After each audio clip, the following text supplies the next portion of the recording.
Tuesday, 25 July, year of our Lord 2023. Remember, and this is thanks to Speaker McCarthy, the special screening of Sound of Freedom. We're going to start in a few minutes. 6:30, I think, is what the invite says, over at the in the new public theater there that's been built. It's just magnificent. It's going to be a packed house. Jim Caviezel is going to be there tonight. Tim Ballard, all of it. So really, want to thank the leadership for making this happen. CNN had a meltdown. We've had DeGrasse on all the time about these redistricting battles, which really set the stage for so much of the fights that we have. As you remember, in 2022, they were absolutely essential to our victory. And you look back at the small majority we got, it was absolutely critical. If we hadn't done that work and this war room posse hadn't gotten to the ramparts, you might still have a Democrat-controlled House. Alex has warned you about these maps, particularly in places like New York State and Ohio and North Carolina. But something's happened over the last couple of weeks that has been quite disturbing, and that is the Deep South. And Hakeem Jeffries, don't ever underestimate the intelligence and focus of your enemies. Right now, they're talking about closing the gap in the House by picking up seats in the Deep South. CNN's got a headline about Alabama's absolute meltdown. So I want to bring in Alex DeGrasse. I want to start with the situation in Alabama. And if Logan and the team in Memphis can get up when Alex gets to the split screen, let's get that headline in CNN, because they are in full meltdown. DeGrasse, what's going on? Hey, Steve, thanks. So we spoke about it on the War Room first, actually, when that map first had come out. But there was a map drawn by the state legislator, and the governor is supporting it, and that's gone through and is passed. And the map, doesn't move the numbers partisan-wise. It does fulfill what the Supreme Court has said. They end up moving some of the African-American population to another one. They said they needed one majority African-American seat and one that is close or majority. And so that's what this does. So certainly passes the Voting Rights Act, but they're melting down, because if we can halt them here, and again, what we want are fair lines. We don't want gerrymandered lines. It's Mark Elias and his ilk, Steve. They are in the back room. They are drawing the maps. And I think the governor made it pretty clear. That's why they're melting down and saying, look, this is a state's issue. We're going to look at this. We know the area better than Mark Elias's law firm and the DNC that are attempting to not just jam through Alabama, Louisiana, South Carolina, Mississippi. They want to blow the whole thing up, even Florida. This Politico article that came out after the CNN article, it walks through them openly discussing their strategy in the Deep South to disrupt, if not even this election, but down the line. This is going to be one of the most severe, prolonged legal battles of our time, honestly. Okay, hold it. Slow down. So go back through this, because you teed it up before. We got CNN. We'll get the right headline up in a second on this. The Supreme Court faces outright defiance from Alabama. What do they mean by that? Explain when CNN's in this full meltdown, what do they mean about Supreme Court? It's because they're trying to make this like the Confederacy is rising again, right? I want to make sure people understand exactly what this fight is about and why it's in the purview of the folks in Alabama to decide this. Because as you keep saying, it's just fair districts we want. We want fair districts, and what they want, Steve, is they want 2 Democrat seats. I mean, Alabama votes as a strong Republican seat, and that's what they want. They're not worried about anything else. They want to move from 1 Democrat seat to 2 safe Democrat seats. And the map that was drawn and passed, and that local Alabama Republicans and the governor holding the line on, doesn't have that. It sort of maybe weakens one, adds to another, makes another seat more competitive depending on the year. But this sort of throwaway 2 Democrat seats, not going to happen. So that's what they care about. And of course, they're using the Voting Rights Act, which is something serious, and we all support that. But they're kind of misconstruing it and applying partisan purposes. And that's why we believe this map, the new map, which we spoke about on the show earlier, and which we had a preview before the CNN meltdown, is what's going to be the big fight and what's going to be a very long process playing out on multiple states. We can get that if we can get that CNN article. I just want to make sure people see the complete total meltdown that they're having. Alabama in defiance. It's like they're about to have Jefferson Davis put his hand on the Bible down there in Montgomery. There it is, right there. And people, this is important. Just keep it up there for a second, Memphis. I want to make sure people understand this is all going to be information warfare. They're into Louisiana, they're into North Carolina, and they're saying the Deep South. This is going to be hardcore crackers trying to take voting rights, trying to undo the Voting Rights Act, as Alex just said. Nothing could be farther from the truth. Alex, go back, and again, just in Alabama, what people are looking for are fair districts, correct? Yeah, absolutely. We want fair lines that keep communities of interest together, keep partisan competitiveness, keep in the spirit of the law. That's what they've done. What the Democrats want to do is they're changing definitions to the Supreme Court. They're changing how things are phrased and everything else. And it's very dangerous because that's what they're doing even on other fronts. So how they're playing out with the election integrity issues, right? I mean, in New York, Pennsylvania, Michigan, Massachusetts, they redefined the word absentee ballot. Now it's mail ballot. Now they're getting around the state constitutions and blowing open the ballot security on these mail ballots. They're doing the same thing on redistricting right now. They're rephrasing the definitions of different things and taking a stab at these state courts. Obviously, they went to the Supreme Court and had a ruling that was measured, but did force Alabama to go back to the drawing board. And so that's why we're here. So this is really just the beginning of what's going to be, tens and tens of millions of dollars and could decide the fate of our country. I mean, just think about it. Donald Trump back in the White House and no control for Republicans in the House. It would be unmitigated. But I believe that's what they're looking at right now. Oh, no. I want to go strategically because, like I said, these people are smart and tough, and that's what we try to show here is how we get ahead of it. Where you have situations like in Ohio, where you have situations like in North Carolina that we actually think about pickups, they're all over this. They're looking at it, hey, worst case is I can thwart them getting a pickup, and maybe I've got a puncher's chance to maybe even actually pick up a district. Is strategically that's what Hakeem Jeffries and the Democrats are doing here? Yeah, that's exactly right. All of this deep South play would absolutely net them across the board. That's their objective, of course. You've got New York, where we can either hold the line or possibly lose some seats depending on the appeals court decision, which should be soon. And we've been working on that, of course, tirelessly. And we feel good, but you never know, of course. And then you've got, obviously, Wisconsin, where we could lose one or two. You've got North Carolina and Ohio, where we could pick up. Due to the Supreme Court victories, which are critical for the posse to pay attention to and get honed in on that in the years to come. And we'll certainly have more news on that. And there's sort of big Republicans rallying together, sort of figuring out what's the step forward to ensuring the party apparatus has a handle on these state Supreme Court races, since the Wisconsin defeat will be, frankly, felt for a decade, I believe. So, but yes, that's exactly right. So it could be a wash just on these states, Steve, and then the South would be in addition. And that's sort of what the problem is and why it's important to hold the line and hopefully prevail. Correct me if I'm wrong, but if New York, and I understand you guys are fighting, and Elise Stephanik's doing an amazing job. You're fighting in New York for fairness, Wisconsin also, but that's going to have big impact. But if you go from where we first started, that there could be a net couple of seat pickup, it is not, unless we're on the ramparts, it is not inconceivable that you go into the House races dead even. Am I incorrect there? You're right. It could be a range of us picking up a few seats, maybe 3 or 4 collectively, or us even in a worst case situation, frankly, losing the majority right off the bat before the. As in terms of before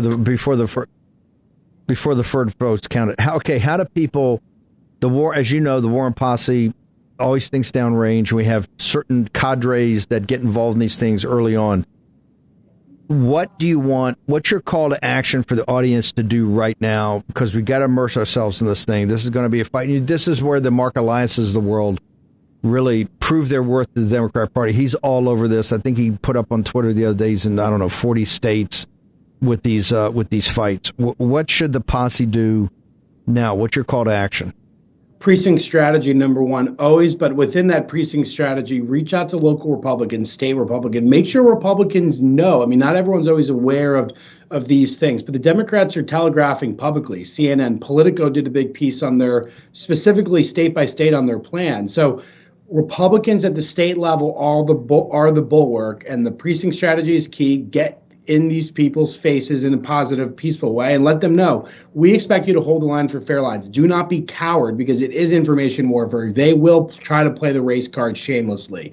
They will do all types of despicable things to get Republicans to cow down and sort of fold on multiple fronts. And so Ohio, Pennsylvania, holding the line in Wisconsin, New York, then obviously the Deep South too, as this plays out. But those are kind of the key battlefields.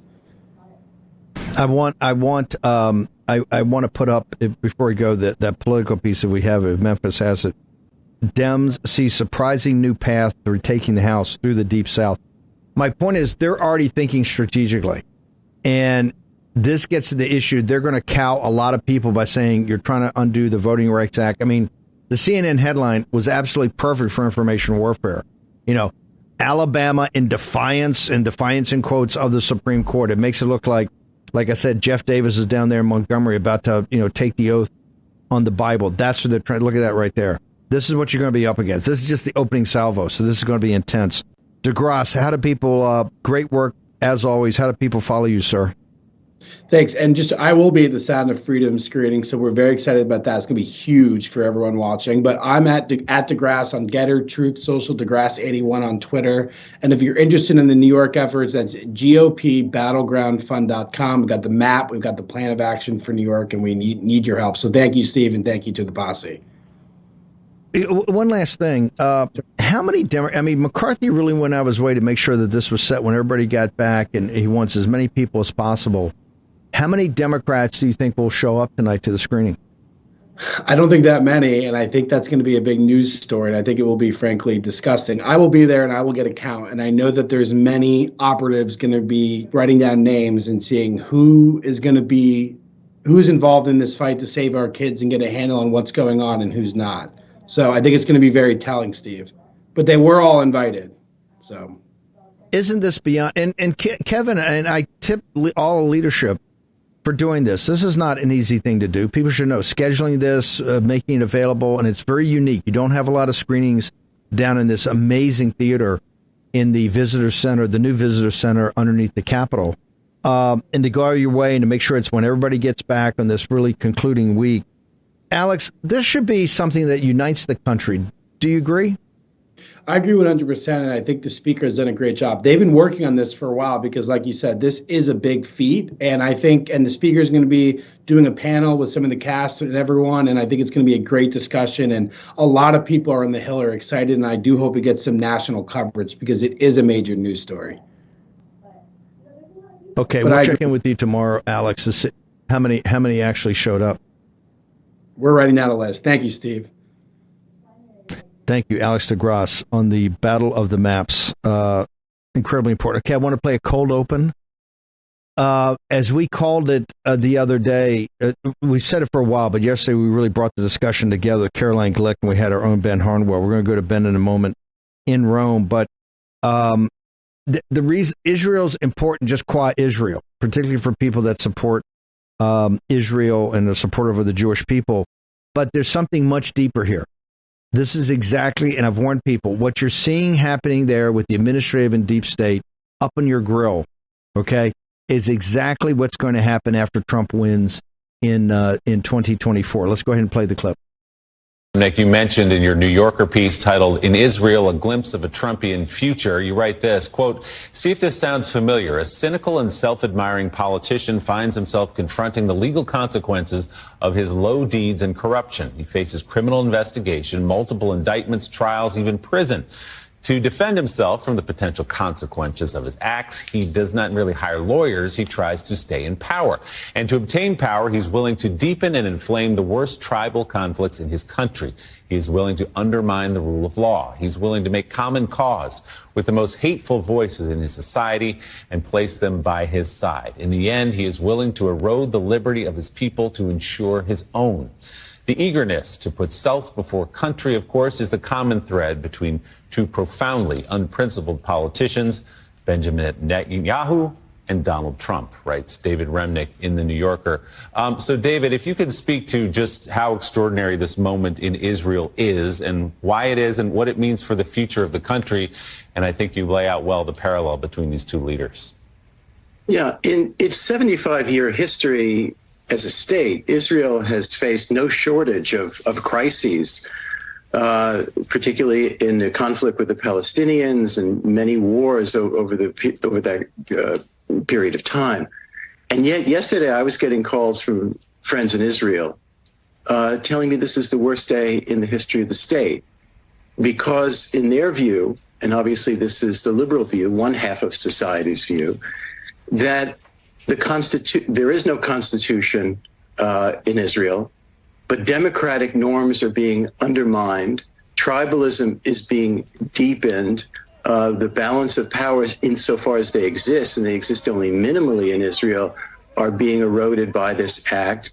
And that this act is only the first step in a further erosion of a democratic Israel. Now, it's impossible to have a fully democratic Israel without resolving, in my view, the Palestinian question. But all democratic societies have lingering crises too. Certainly we do.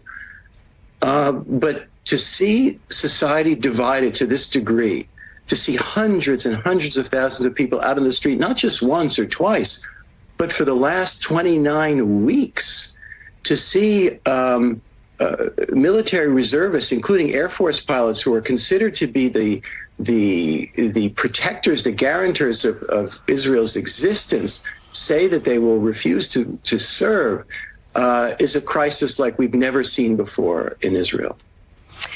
David, you write about how this moment is different from over a decade ago in 2012 when Netanyahu campaigned on preserving the rule of law. And certainly politicians change their tune frequently when they actually are in power versus campaigning. But can you talk about this moment over a decade later, the charges that Netanyahu faces and how that is impacting what he does with his power? Well, all politicians sooner or later lie. I do think Netanyahu abuses the privilege. He does it with such frequency that it's almost comical at this point. You remember his speech at Bar-Ilan University when he said he would resolve the Palestinian question, that there be a Palestinian state. Even that was preposterous and just a gesture to the Americans at that time. In 2012, he came out in front of the country and gave a very important address and said he would reject any notion of undermining the authority of the Supreme Court or the court system itself. And now here he is. So you asked about the charges against him. Compared to the charges against Trump, they are modest, but there are charges, real criminal charges of corruption and accepting favors from supporters, material favors from supporters for political preference. They're real charges. And it's in his political calculation that if this goes through, and it has now, this change in the law and the way things are done in Israel, that it helps him stay in power. He has proved and he has been the prime minister longer than anyone, longer than Ben-Gurion in the history of the state.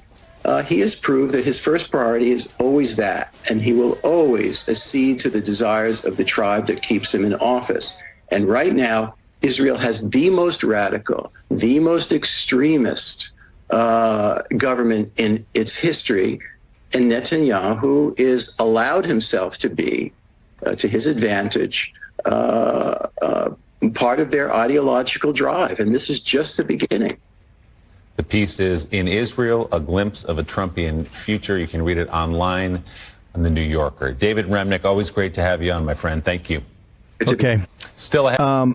I want to make sure, I want to bring in Ben from Rome. If you have no interest in Israel whatsoever, if it's just not something that, hey, when Bannon talks about it, I tune it out. It's just not my thing. And I can understand this. People just, America First is all about America. But in that we live in a world that's inextricably linked. We just have to understand that. But it's not about Israel. David Remnick is not a Grundoon. The New Yorker is like the New Yorker is like the intellectual. It's the light reading for the intelligentsia. The Upper West Side, the Upper East Side of New York City is the magazine. Remnick is the editor. He's a very smart guy. He hates MAGA. He's anti-MAGA. He's anti-Trump movement, right? But he's a very smart guy. As we've said, in Israel, a glimpse of a Trumpian future. And he just walks through it. I'm going to replay the beginning of the clip in a minute. Hang on. I want to bring in Ben Harnwell. Ben, this is what you've been writing about at War Room and talking about, that there's something going on here that's shows the larger battle that we face against the administrative state. Ben Harnwell. Good afternoon, Steve. Well, David Remnick might be a very bright guy, but he's used his intelligence today to absolutely mislead and misinform the American public watching MSNBC. And this is what the mainstream media excels at. It misinforms you about what you know and keeps you uninformed about what you don't know. In nowhere in that interview was an explanation about exactly what is going on in Israel and what Prime Minister Netanyahu is trying to do and what powers he's trying to take away from the Supreme Court and where those powers come from. Now, what he did say is that Israel doesn't have a constitution. That's true. So how did it get those powers that Netanyahu successfully removed yesterday? The court gave them to itself.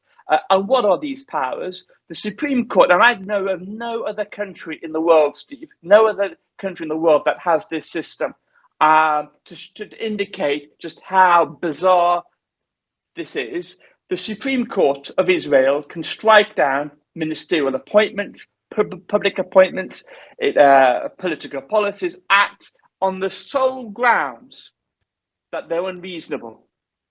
That is a power that it gave itself, I think, in the 70s. It's a power that it has used, and it has used against, as well, Prime Minister Netanyahu.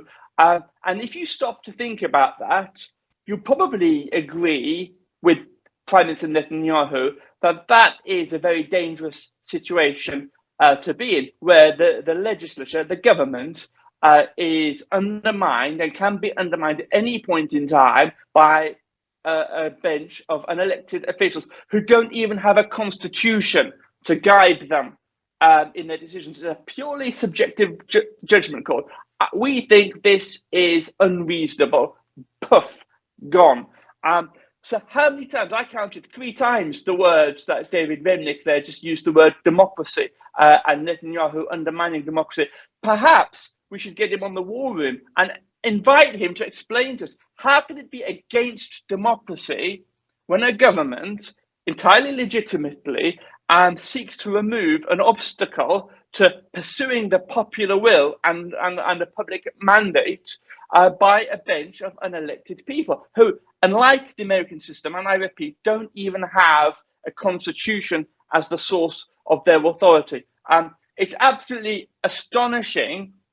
And it's not only on MSNBC, Steve. There is in the mainstream media a lockdown on precisely what is going on in Israel, and they're keeping people right around the world uninformed. Why? Because, as you just said in your introduction, this is almost a test case of what they're going to do to Donald Trump in 2024 onwards. I want to go back to that. Remnick, the New Yorker, the importance of them in the intellectual architecture of the administrative state and the ruling class in this country. It is the magazine. It's kind of the people magazine of the, quote unquote, Upper East Side, Upper West Side intelligentsia. How important is it? And Remnick lays out the case. And like I said, this is just not some writer. This is not some stringer. This is the editor of the New Yorker. He only assigns himself the most important topics of what this is. They're getting just like Bibi, they're getting very nervous that Trump is indestructible, that Trump is resilient, that Trump will come back. They're already looking downrange. This is how these people think, totally strategically. They're already looking downrange at the return of Trump. And as Trump says, the existential threat to our nation is the administrative state. Ben Harnwell. Steve, it's absolutely correct. Look, to give just one example of the lockdown on the truth of what is going on, 3 of the Israel's newspapers had blackened front pages today, and they carried an advert to it saying a black day for Israeli democracy. I repeat, this is an attempt to keep people ill-informed of what's going on. And the reason is, what connects Israel with the United States and elsewhere around the world where popular movements are moving ahead is an attempt by an unelected class of people, call it the administrative state, call it the deep state, call it the blob, call it whatever you will, call it the bureaucracy. But it is people who think they know best how to run the country, simultaneously, open brackets, whilst profiting for them and their class enormously, close brackets, this class realizes that it has lost the consent of the people. It has lost the popular support. It's slipping inexorably out of their grasp, and they are seeking the only way that they can possibly maintain their grip, and that is through the unelected part of the state, which is the courts. This is not just judicial activism. This is almost a judicial putsch. You know, we've heard the term applied to Ehud Olmert, the former prime minister, as leading a military coup. Hang on one second. We're going to go to a short break. We've got from Rome. Ben Harnwell has been all over this. The consent of the governed. That is what this is about. This is a foreshadowing of from November of 2024, every day going forward, as President Trump starts to deconstruct the administrative state here in the United States of America. Short commercial break. Ben Harnwell, our editor for all things international, next in the War Room. War Room Battleground with Stephen K. Bannon.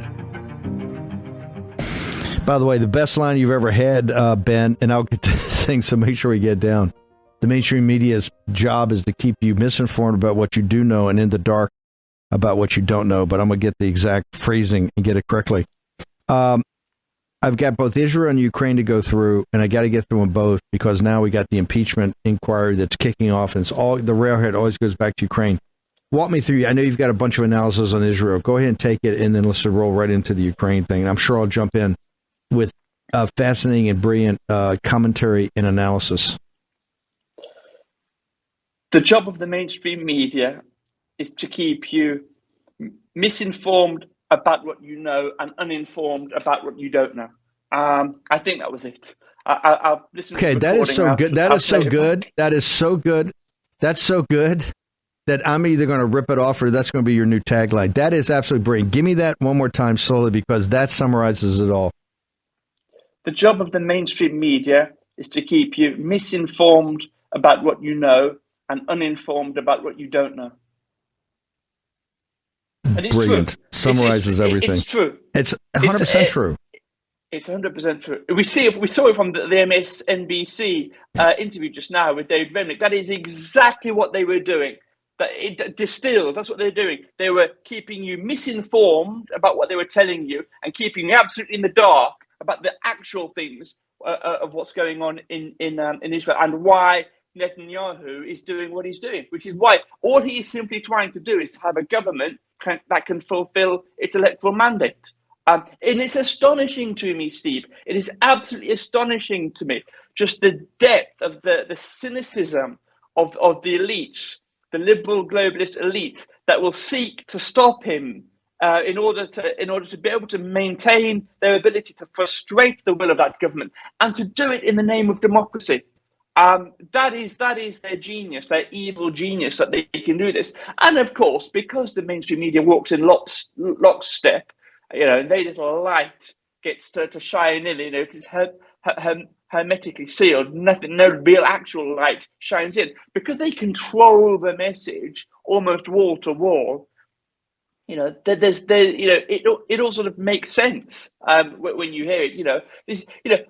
Something I heard on the I think the FT's morning podcast this morning is that that this is such a bad thing what Netanyahu's doing because he's stopping the Supreme Court's ability to hold the government to account, of course, and that was just left to pass. But you say to us, well, hang on, is it the judiciary's job to hold a government to account? Surely that's the parliamentary opposition. Surely it's the job of a Supreme Court to interpret law. To apply and to interpret law, not to hold a government, not to hold an elected executive to account. But there's very little introspection. No, I want to really make sure, particularly our American audience, understands this. When you talk about this is why this is a foreshadowing. This fight in the same players is a foreshadowing of 2024 and 2025 and beyond.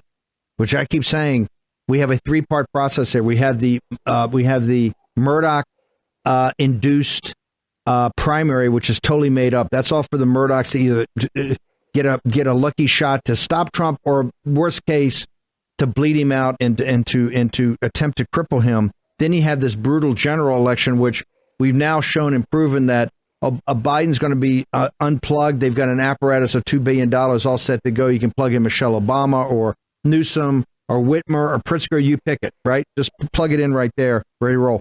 After we win both of those against long odds, we got it. We can do it. It's right there in front of us. We get an electoral mandate, and you have the consent of the governed. Then you're into this firestorm. This is what this is their barricade. This is what they're going to be manning the ramparts there. And every day is going to be Stalingrad.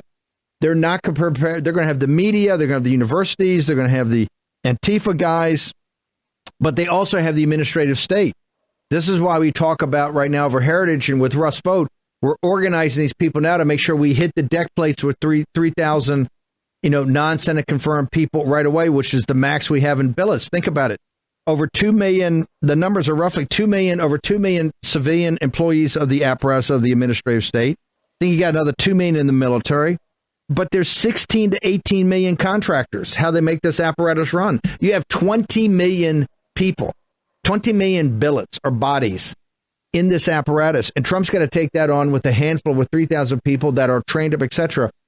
And every day you're going to get leaked. You're going to get leaked memos. You're going to have people, coming forward saying, "Oh, this is terrible. We're not going to do it. We're going to thwart it." You're going to have the media. It is going to, if you think the primaries, anything, if you think the general election, those are all like Sunday picnics compared to the thing itself. And the thing itself is taking an administrative state. And you're seeing it in Israel right now, where they're not just protesting in the street. You're having a military coup d'etat.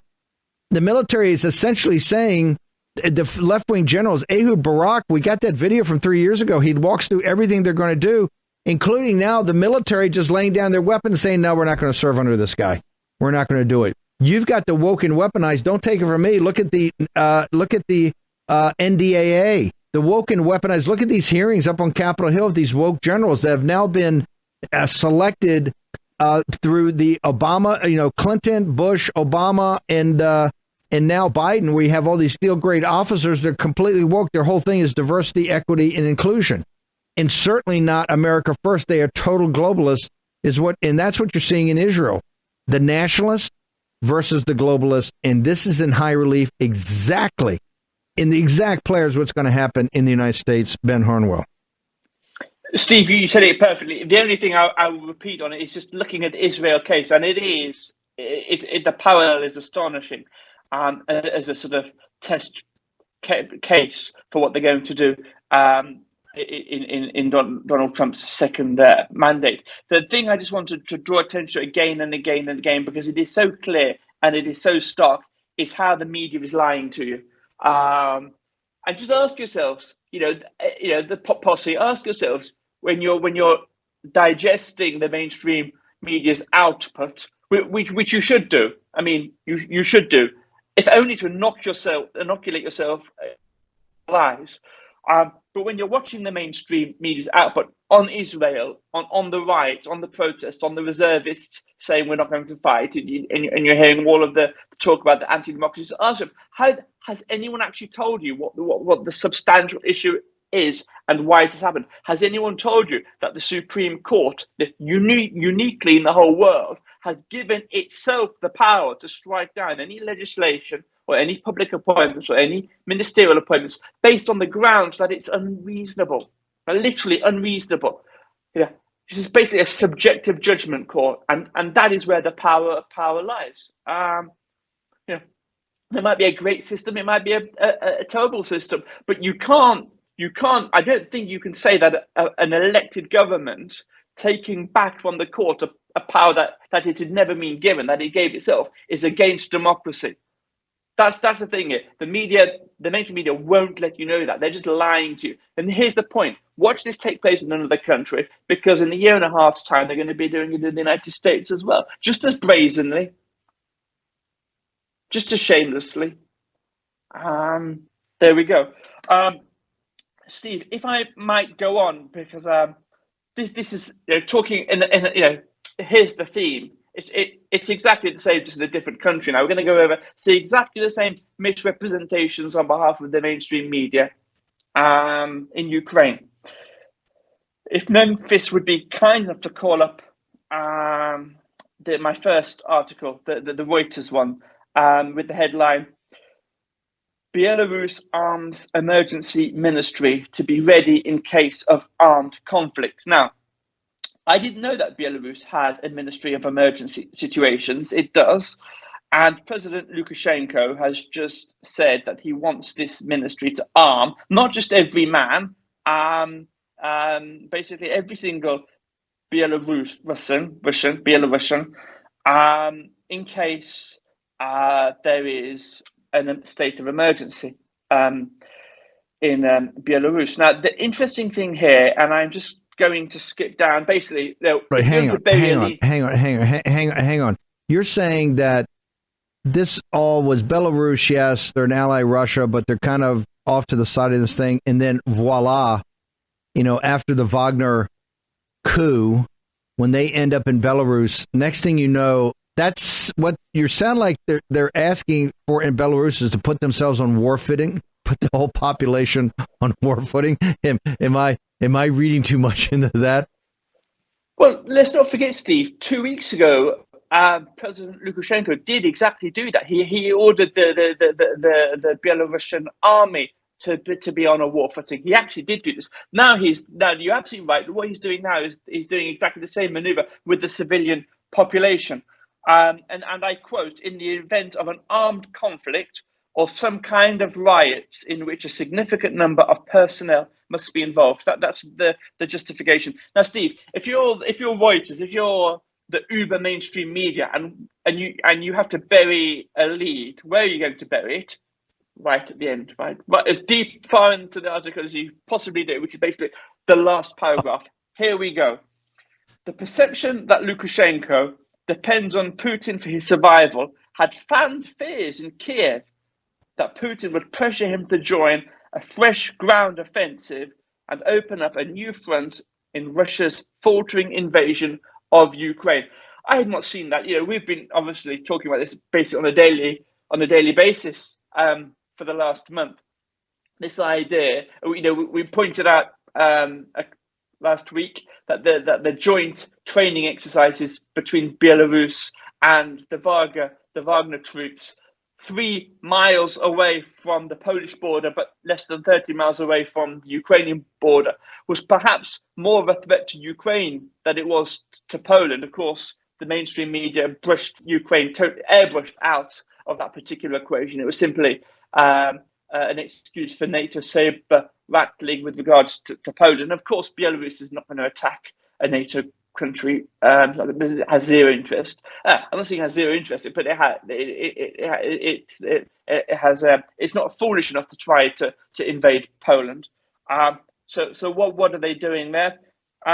Here is the first reference I've seen in Reuters now that Ukraine, that Kiev is vulnerable.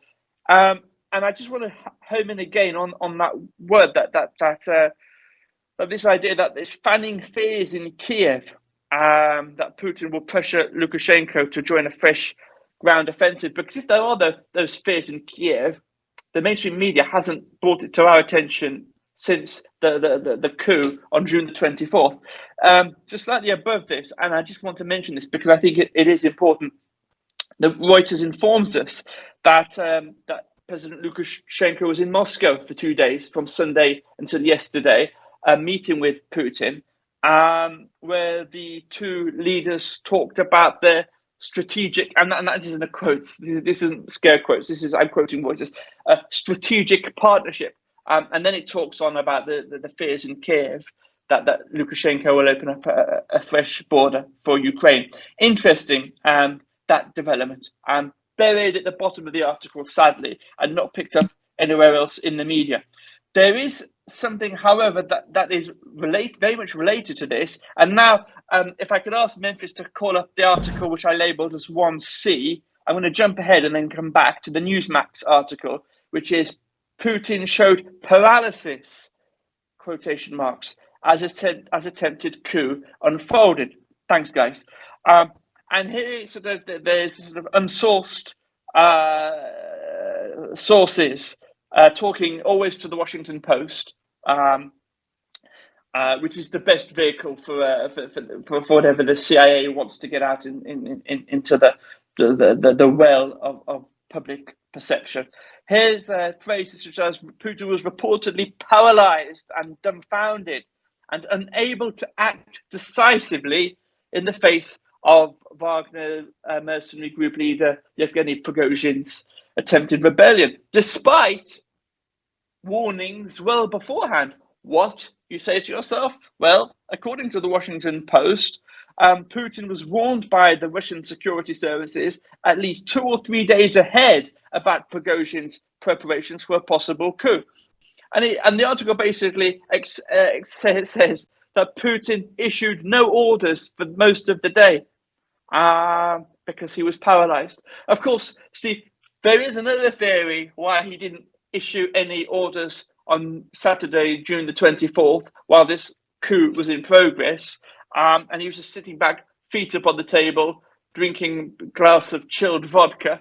I imagine watching the news unfold on the television. That's because it was all going to plan. Of course, that's something that the Washington Post chose not to consider.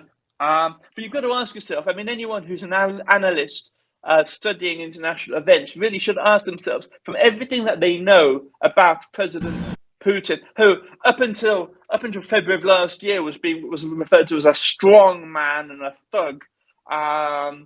The idea that he would be paralyzed and dumbfounded and unable to act for the whole day whilst a supposed coup was taking place seems a little difficult to believe from what we know of the man.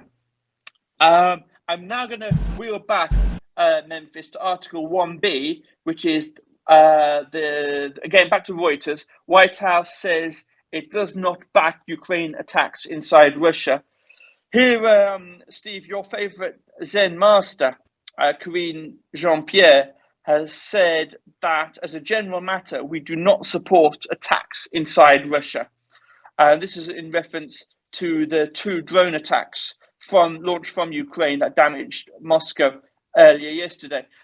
Steve, my observation on this is I have to say, right, I don't want to get the get a live chat throwing rotten fruit at the screen as they're typing when I say this, but I am actually inclined to believe her on this, because from my view of this war has always been for the grifting military-industrial complex. There is a sweet spot in this war when you can get the maximum amount of a democratic people, and I think we're broadly there. I mean, this war has very little popular resonance anymore. It's all with the political class, the journalistic class, and the military production class. People have moved on. Not selfishly, they have their own concerns, they have their own difficulties, and therefore that sweet spot has been passed. What the parasitical class really wants to do is to get that spot where it can get the maximum out. What it doesn't want is a full-on war with Russia, where it's going to have to give up its wealth. I mean, the whole idea is that people with hundreds of millions of dollars in the bank account can become billionaires. That's what they wanted out of this war. They don't want to have to lose that wealth to finance a war. So I actually do believe the White House here saying that they don't want Ukraine just to think of metastasize very quickly. Exactly. So before we go, I know you got more to go through. We're gonna have to do it tomorrow, or the next day. I do want to, since so much of this is dealing with this war is economic warfare, and the United States failed in its effort to take down the Russian central bank and the ruble because Putin, with his back against the wall and having all his reserves just swept by the U.S. government and other central banks, it went by gold, basically back, didn't convert, but basically backed by gold. The BRICS are going to do the same thing. That's going to take place on 22nd of August. We're all over this every day. Make sure you go to birchgold.com/Bannon right now to get the summary of what we put out on the called the Durban Pact or the Durban Accords, the Road to Durban. We have a summary of the end of the dollar empire. We want everybody totally up to speed on that. Ben, before I let you go, I want to have Posobiec you hopefully on tomorrow, if not the next day, because I've heard enough about the spring offensive, quote unquote, grinding to a halt, not taking territory. And the blame last night on CNN and MSNBC all night was that there's so many mines. There's so many 70,000, 100,000, 2 million, 5 million mines. This is all mine. The territory's all mine. And the Russians have so dug in. They're now dug in like they were around Stalingrad. Remember, every square millimeter of Ukraine is watched by American satellites. Okay? That information we know on all the targeting with artificial intelligence and advanced weapons computers in Poland and other NATO nations is beamed immediately into Ukraine. There's been no surprise on this. This is just exactly like the submersible went down. When Posobiec and I were laughing on that Sunday, we didn't say anything about it because it was classified to us. Said that they have sonobuoys out there that can tell you the different screw on the different Soviet submarine coming out of this. So certainly they heard it. Just like here, the Americans and NATO have known every second of digging. Do you understand how hard it is to plant that many mines? How hard it is to dig in troops? This thing, all you're getting fed is lies and misrepresentations on all of it. Ben, we got to bounce, but we're going to have you back on tomorrow. Appreciate you staying up. Real quickly, you're putting up exclusive content on the email every day, and also your content on Getter. How do people get to Ben Harnwell? That's the email is warroom.org. My Getter is simply my surname @Harnwell. You mentioned BRICS earlier, Steve. Today, Algeria applied to join. So every week, a couple of countries are asking to join. The momentum is certainly there. I'll catch you on the next hit. And Algeria said they would cough up $1.5 billion to join the BRICS Bank. We'll get into all that tomorrow. We'll be back at 10 a.m. Ben, thank you so much. Appreciate it. 10 a.m. tomorrow morning. We will be as lit or more so than we were today. See you then in the War Room.